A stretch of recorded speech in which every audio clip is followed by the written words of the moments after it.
Button push করেছি। আমি just গণ অধিকার পরিষদের আত্মপ্রকাশের ঘোষণাপত্রের থেকে কিছু অংশ একটু পড়ে আপনাদেরকে রিকল করতে চাই।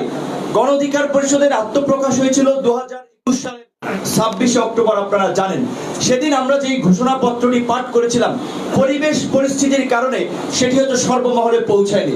আমাদের যে একটা প্রোগ্রেসিভ উদার গণতান্ত্রিক চিন্তা ভাবনার আলোকে যে রাজনৈতিক ঘোষণাপত্র ছিল, 21 দফার একটা কর্মসূচি ছিল, একটা অসাধারণ গঠনতন্ত্র ছিল, যেটা আমরা অসংখ্য শ্রেণী পেশার মানুষের সাথে আলাপ করে মতামত নিয়ে তৈরি করেছি, সেটা তো অনেকের দৃষ্টিগোচর হয়নি। তাই অনেকে হয়তো প্রশ্ন তোলার চেষ্টা করেন যে গণ অধিকার পরিষদের রাজনীতিটা কি আমরা তো বুঝি না, জানি না।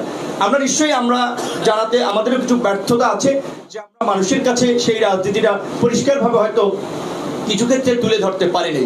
তাই আমি আজকে এই যে পরিবর্তন, আমরা 21 সালেই কিন্তু জনগণকে বলেছিলাম মানুষ এখন প্রস্তুত, দরকার নেতৃত্ব, দরকার প্রচেষ্টা। আমরা সেই ভরসায় বৃহত্তর সংগঠন গড়ে তুলে ব্যাপক প্রতিরোধ ও প্রাণপণ লড়াই করার শপথ নিয়ে আজ মাঠে নেমেছি। আমরা কিন্তু সেদিনই বলেছিলাম যে আমরা এই দুর্বৃত্তদের বিরুদ্ধে একটা শক্তিশালী প্রতিরোধ এবং প্রাণপণ লড়াইয়ের মাধ্যমে পরিবর্তন করতে চাই, যেটা আমরা 24-এ প্রমাণ করেছি। স্পষ্টতই দুই ভাগে বিভক্ত এই দেশে আমরা মজলুমের পক্ষে দাঁড়িয়ে স্বাধীনতার 50 বছর পূর্তি পালন করছি, শোষিত, সুবিধা বঞ্চিত ও অবহেলিত মানুষের পক্ষ নিয়ে। স্বাধীনতার সুবর্ণ জয়ন্তী পালন হয়েছে, শত শত কোটি টাকার আতশবাজি ফুটেছে।